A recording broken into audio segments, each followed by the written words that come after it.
Alane Humrich is the program coordinator of the Community Weatherization Coalition. Originally from Michigan, she received a bachelor's degree in zoology from Michigan State University in 2003. She's lived in Gainesville for a total of about 7 years, working mainly in nonprofit administration in the animal welfare sector, with Operation Catnip and at the Alachua County Humane Society. In 2012, she began volunteering with Gainesville's We Are Neutral. Her work there, coordinating carbon offsets with local tree plantings and energy retrofits for low-income renters, provided great experience for her current position with the CWC. Welcome, Alane. Thank you. Thanks for having me. You're welcome. Why don't we start with just some basic background. What is the Community Weatherization Coalition? All right. The CWC, the Community Weatherization Coalition, is a group of local volunteers. We help people identify their water and home energy use and identify areas that they can save on their utility bill. So we do that by training volunteer energy coaches a couple times a year, and we have one coming up very soon. Why a CWC? How did this spring up? What was the need? So the conversation started in 2005 and 2006. So local churches were coming together. They had a lot of members coming to them, and they were paying $300 to $500 in utility bills. So they saw that obviously as a problem, and they got together with local different partners. GRU was involved, and volunteers with Rebuild Gainesville in 2007. And so the conversation started 2005, 2006, and we officially were founded in 2007. It's unfortunate that sometimes the people who can least afford it have the highest utility bills just because of the nature of the construction of their homes. Exactly, yes. What kind of projects, what sort of education programs does CWC do? So our main focus is that we train volunteer energy coaches. So we do that twice a year. And we train about aiming for 20 people each training session. So we train them to go into the home and do a home energy tune-up for local residents. Tell me some more about the home energy tune-up. What does it involve? Okay, so it starts with 2 trained volunteer energy coaches. They meet with the resident, they review a utility bill, find out where the resident is at with their current usage, and kind of meet them where they're at, see what they want to get out of the experience. And then we start by walking around the outside of the home, helping the resident understand their electric meter, how that's working, how that's connected to their bill, their water meter, how to turn the water meter off if there's a plumbing emergency. So we do a assessment all around the home, and then we go inside and do things like change out light bulbs to energy efficient lighting. We install water saving shower heads and faucet aerators, and check for temperatures like the fridge temp and see where they're setting their thermostat. All sorts of things that can... Air conditioning, temperature, Yep, heat exactly. temperature, all those things.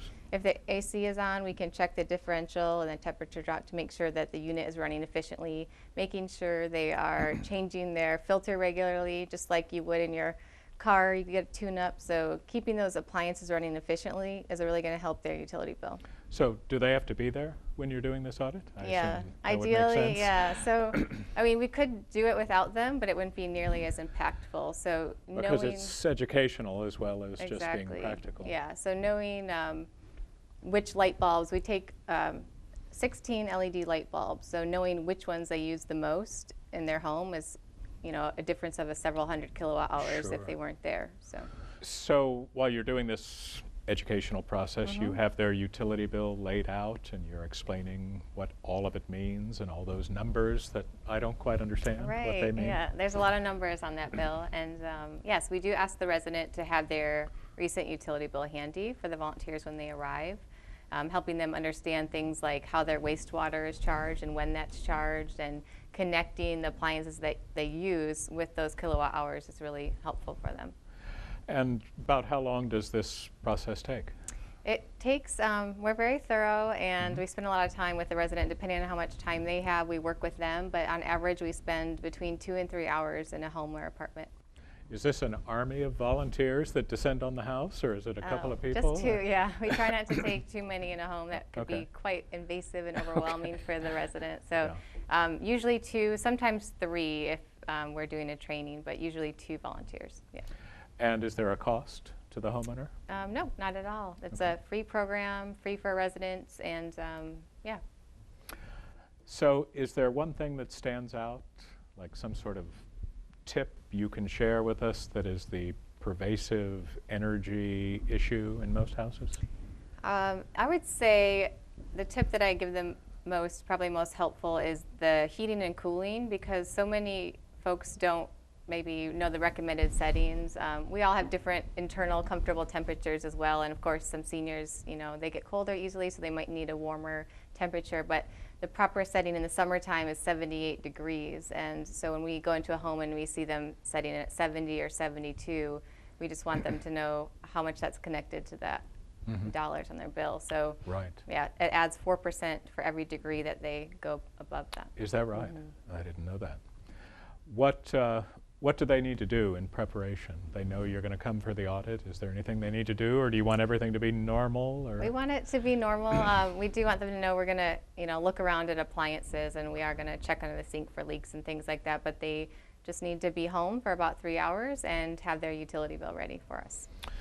Clean up the refrigerator, clean out under the sink. Well, we'll clean under the refrigerator for them. One of our items is that we do clean refrigerator coils. So that's something not a lot of people know, and I didn't know before I started at CWC that it's a good thing to do every 6 months is clean under your fridge. So keeping those, the lint and the cat hair off those coils.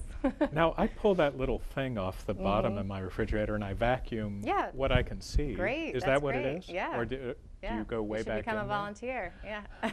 I knew there was a reason why you came on today. Sometimes the coils are on the back and our volunteers can't access them, but if they're on the bottom, it's especially important to clean. Just so folks have clear expectations, what don't you do when you're doing energy audits? Are there things people think might be happening that are not? Or? Yes, sometimes, folks might think that they might be getting a little more construction-based things, so it's important that they know we're not doing any kind of critical home repair, no electrical work, no, we're not repairing roofs or anything like that. We're not caulking or weather stripping while we're there, which a lot of people think that we do. The reason is that would take It's a lot of extra training, and it's actually, if you've ever caulked or weather stripped, it can be pretty messy, especially caulking, and every home is very different. So that's something we take note of and then record for later so that we can point them in the right direction if they really need that for other agencies. So how many energy audits would you say you do in a year? So we are averaging about 100. We did 102 last year. We've done over 750 since we started in 2008 doing them. Is that right? And tell me a little bit about where your funding comes from.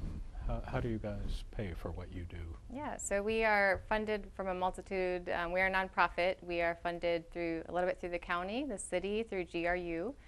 We receive funding from private foundations, grants, local faith partners, individuals, and some private businesses as well. Tell me more about your partners. I know I went to your website earlier today, and I know you have a number of partners. Tell me about them. Yeah, so our main, our fiscal sponsor and our parent organization is Rebuild Together North Central Florida. And our other partners, we partner with Habitat, we have a partner with Central Florida Community Action Agency, the county, as I said, and then we have a lot of private funders. We've had donations from Infinite Energy and Satchel's Pizza, Lowe's, and many others. I know that you rely heavily on volunteers. So tell me a little bit about, I think you call them energy coaches. Energy coaches, yeah, we've kind of remarketed this year. We have a great grant right now that we're working on community-based social marketing. So we found the word audit and auditor to not be so appealing for folks. Makes me think of the IRS. Exactly.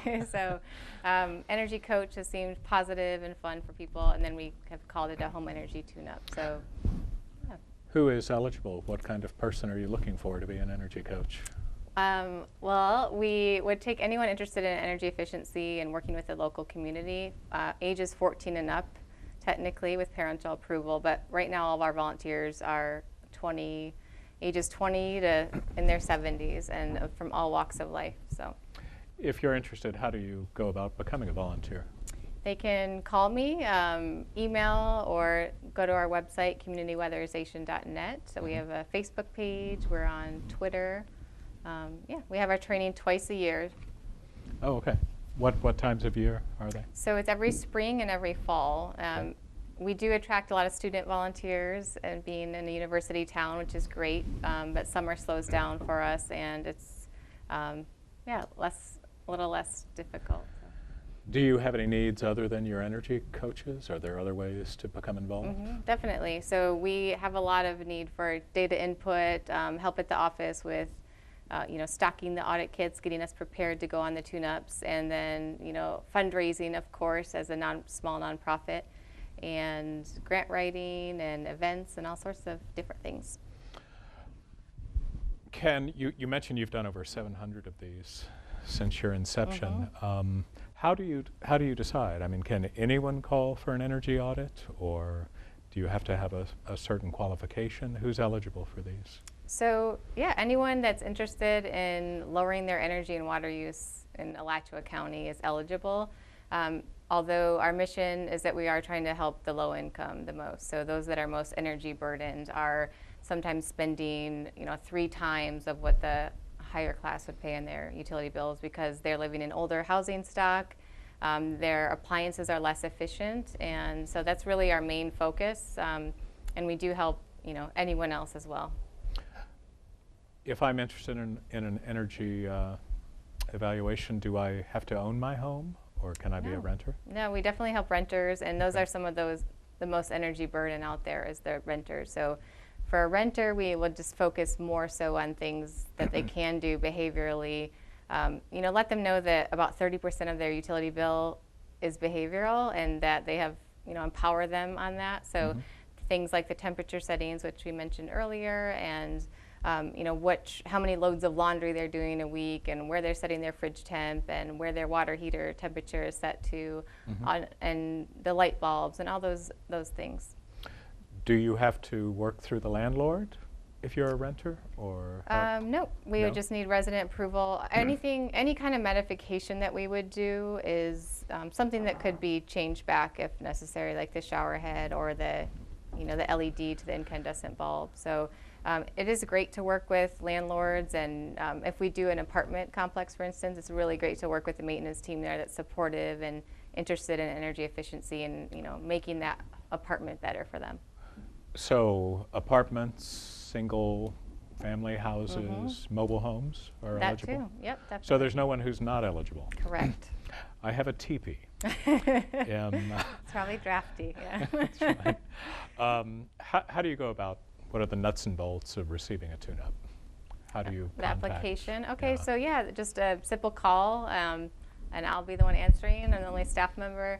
And you can also email, you can find the application online at communityweatherization.net and download it and mail it in, scan it in to me, and we'll get you scheduled, usually within a week or two. So we are one of the few groups that doesn't have a long waiting list, because we're identifying those low-hanging fruit items, those energy-efficient items. So it's not, repairing a roof that people are waiting on, which takes a lot more coordination and finances. So when I went to your website, I noticed there were a number of partners. Can you tell us a little bit more about your community partners? And I know that one thing that particularly interested me was, in addition to what CWC does, there are also groups that do other things like critical home repairs. So fill us in on that a little bit. Okay, so I guess our main partner would be Rebuilding Together North Central Florida, and they helped start us in 2007. So they do focus mostly on critical home repair, like roofs, plumbing, and accessibility issues, things like that. So they have an application cycle once a year. And Alachua Habitat, Central Florida Community Action Agency, NHDC, there's a lot of great different groups doing different things in the community that we're all trying to work together to help people. I heard someone I knew someone who qualified, and I assume the qualification had something to do with income. And I think they actually got a new air conditioning unit from, I think it was a GRU-sponsored program. Am I getting that right? You're Is right. that Yeah, one that you're familiar with? GRU's. Yep, we work very closely with GRU's LEAP program, so Low Income Energy Efficiency Program, and we have partnered with them on a project last year, and partnering with the local groups has really expanded our impact greatly. So homeowners can save and renters can save up to 30% when we partner with people. Now, if you're talking about major repair, I assume the landlord has to be involved at that point. Correct, yes. So it definitely have to be a homeowner. Anytime we're referring them, if their AC is faulty or they need new installation, that would have to be as a homeowner. Oh, okay. And are there different qualifications for each one of these programs, or do they all have a general qualification? Yeah, so most of them follow the HUD guidelines, so but they all are very different. So we don't have an income qualifier for our program, but any other one, they all vary. So. Let's go over those one more time. So for critical needs, such as a roof repair, or what? Tell me again, what are the things that make up a critical need? Usually a roof leak, a roof repair, plumbing, if your AC unit is out, is that that could be critical home. Okay. Yep. And what agency handles that, or is available? Rebuilding Together North Central Florida. Okay. GRU's LEAP program can address some of those things. The county program and the SHIP and program. the city as well. Yeah. Okay. I saw a term on the website called next level retrofits. I liked the sound of it. Yes. What is it? Fancy. So yes, next level retrofits or energy upgrades are those things our volunteers identify when they go into a home and they're filling out a 10-page document for us with checking over multiple things like for leaks and temperatures of the appliances like we mentioned earlier. So we take the information, and if they need further repair, we can point them in the right direction of other agencies. But we also hope to do with some more sponsorships this year. We hope to do 5 to 10 where we can go back and do the next level energy upgrades or energy retrofit. So that means possibly replacing a refrigerator that's really bad and inefficient, or broken windows, sealing up some air gaps, doing that caulking and weather stripping with a skilled handyman. You would do that within the CWC? Right. Okay. We did a couple last year. So out of those 102, we were able to get a donation from Gainesville Renewable Energy Center, and they helped us fund 2 for a little over $2,200 worth. We were able to help 2 different homeowners. So they included things like a woman had her dryer vent going out a window, for instance, and it was in a conditioned space, and so we diverted that vent through the concrete wall and sealed up, got her a new window. We adjusted her front door and her back sliding glass door. We partnered with LEAP on that program, and on that home, I should say, and it was extremely beneficial. So fixed some plumbing leaks, and what else did we do? We did a lot of little things for that, and then LEAP was able to do a new air handler. We got our new water heater, and LEAP also helped with the insulation. So her utility usage, she was living on about $800 a month, and Social Security, single woman, and her bills were close to $400. And after we had all those repairs, her bills dropped significantly. So she was saving over 30%. Is that right? Well, that's fulfilling. Yes, very much so. We want to do more of those. So I know that the CWC is growing and wants to grow to serve more families. So can you tell us a little bit about what's in the future? Yeah, so we are hoping to do that, hopefully helping more families and doing more of those energy upgrades that we mentioned. We also have a 2-year grant right now through DEED, which is the Demonstration of Energy and Efficiency Development. So that grant has allowed us to help measure impact greater. We're working with UF's Program for Resource Efficient Communities, and also we have a part-time contractor who's doing the community-based social marketing aspect of it. So it's helping us identify our barriers and benefits to the program and reach even more people. How do you find your clients? Do they find you, or do you do outreach programs? How does that work? Yeah, so we get referred individuals by our different partner agencies like Habitat and Rebuilds, GRU as well, and they have flyers in their lobby for our program. And we also meet a lot of people at different community outreach events, just tabling around the community and talking to people about what we do. And we're a really small group, so not a lot of people know about us yet, so we try to get out there as much as possible. Do you have a Facebook page? We do. We have Facebook and Twitter. Yeah. Very good. We talked a little bit about the training that you do with your, not energy audits. Energy coaches. Energy coaches. Yes. Give us a little idea of what that involves so people that might be interested will know a little bit more about it. Sure. It's a 3-part training, and it's 12 hours. It's very thorough. It's more of a workshop, I'd say. So we do 2 classroom sessions that are about 3 hours each, and then we do a hands-on field trip day. So during the classroom sessions, they're learning from a multitude of trainers, UF professors, a lot of really great seasoned volunteers that we've had for the last 10 years that are still involved and very dedicated. And they get to learn all about how to assess a utility bill and read about consumption data and why energy efficiency is important and where do we get our energy here in Gainesville, and just helping, like a lot of our volunteers are students and from Gainesville, maybe not from Gainesville, and so it's great for them to get more understanding on that issue. And then on the 3rd day, they are doing the field trip where they are visiting a volunteer's property who's very generous. Her family actually leaves the property for the day, and she has a mobile home and a block home and a wood frame home, and they get to visit and walk around all those homes and look at different roof structures. We hook up a blower door on the mobile home, and they get to feel for air gaps and the tightness of the home and different appliances. They get to check out all types of different water heaters and roofs, and it's really, really great learning. So Alane, you talked about, that very dramatic and moving example of somebody who saved 30%. What is the average and what is the cumulative kind of effect to the community of these programs? Sure. So on average, we have been shown to save a resident about 10%. So that's just with our home energy tune-up. And then when we partner with groups like GRU's LEAP program, it's in the county, in the city, we've shown to save 20 to 30%. So, and then our tune-ups have saved residents in our community an estimated $10,000 to $15,000 in utility costs every year. That's cumulative for 1 year's group of Exactly. folks? Exactly. Yeah. So that's, a reduction of CO2 emissions, more disposable income for low-income residents in our community, more money in the local economy. There's a lot of benefits.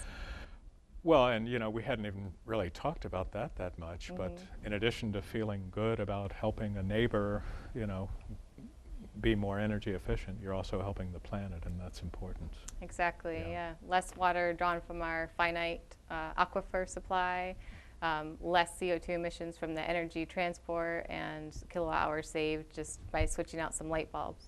I know you bring a goodie bag to the tune-up, so tell me more about the stuff that you have with you that you provide.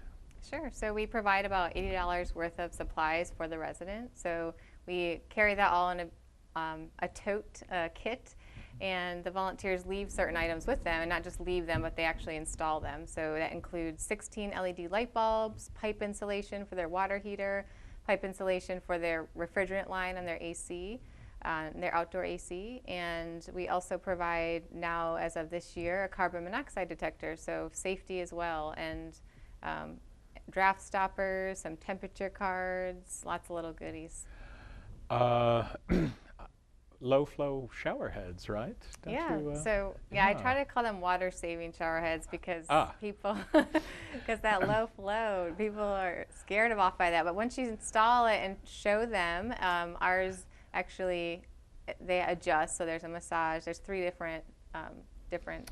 So we'll call them perfect flow water saving devices. Okay. Wonderful. And those are 1.5 gallon shower heads, so per minute. So a lot of times, a lot of the shower heads are about 2.5 gallons per minute, and so we're saving them, a gallon a minute times the number of people in their home. So it's really significant. Great. How do people learn more about CWC? You have a Facebook site. You have a Twitter site. Yep. Do you have your own website, or you're part of the rebuilding? We are working on our own website. Okay. We are on a program page of Rebuilding Together right now, who is our parent organization. And we'll do throughout the show, we'll be putting up your contact information graphically. It's so nice to learn about this, and so nice to have you. Thank you for coming. Thank you so much. Yeah.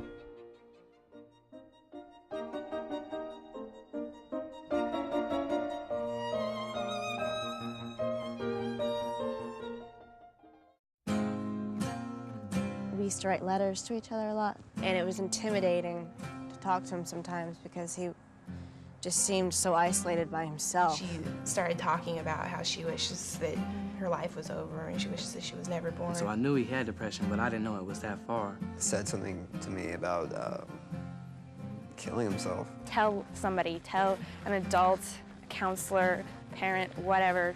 You have to try and help them get help. You have to take it seriously. You can't assume that they're just saying it because the risk is too great. It's a hard situation because you do risk making that person very angry and losing their friendship. It would have been horrible for me if she never talked to me again, but I'd live with it because I know she'd be alive.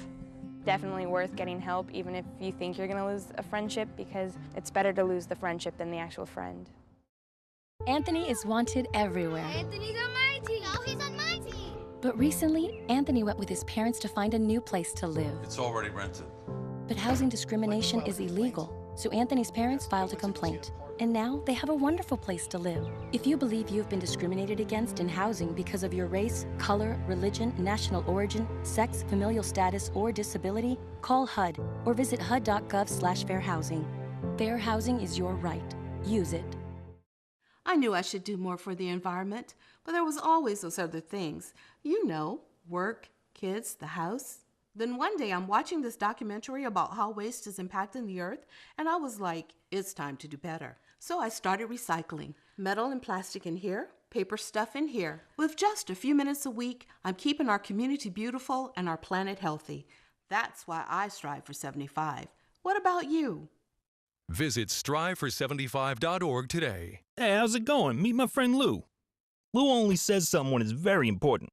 Right now, he's saying replace my battery. Now he's saying fire, get out of the house. Once this guy gets going, there's no shutting him up. Smoke alarms, a sound you can live with. It's cleaning time. Be on the lookout for the following items that are hazardous to our environment unless disposed of properly. In the garage, gasoline, car fluids, antifreeze, paint, corrosives, fertilizers, pesticides, pool chemicals, propane tanks, and batteries. Please label the containers and pack them carefully for transport to the Alachua County Environmental Protection Department's Hazardous Waste Collection Center in Gainesville. You don't even need to get out of your car. We make cleaning easy. Call today for more information. Do you think about where you spend your money, where it goes after you spend it, and how that affects your community? Money spent at local and independent businesses stays in your community, and local businesses offer a wide variety of quality services and products. Whatever purchases you make, consider making them at local and independent businesses. When you do, consider it an investment in what you love about your community. Look for the Buy Local North Central Florida logo and visit www.buylocalncf.org.